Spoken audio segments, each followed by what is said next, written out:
po si Ray Marcos, Mayantok Class. Ito po yung mga tanim po namin dito sa kamatis,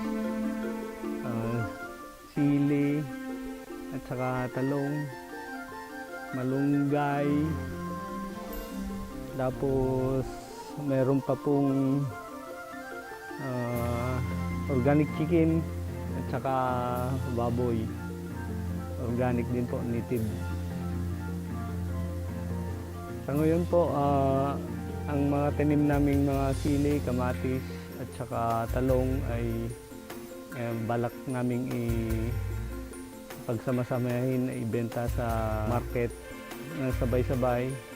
At ito yung proyekto ng Federation of Free Farmers. Sa kasalukuyan, nagtatanim pa po kami ng tuloy-tuloy. Sa ngayon po, dito po ako natuto sa Federation of Free Farmers sa pagtatanim ng organic at saka sa recording ng mga gastos at saka kita. Yung naging drought dito sa amin,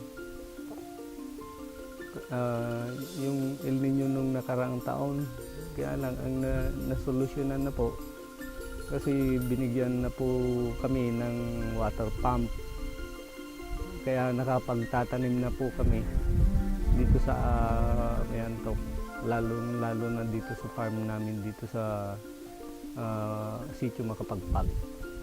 Yun po, kumikita rin naman kahit mababa pa rin po yung presyo, pero at least itinutuloy-tuloy pa rin namin ang pagtatanim.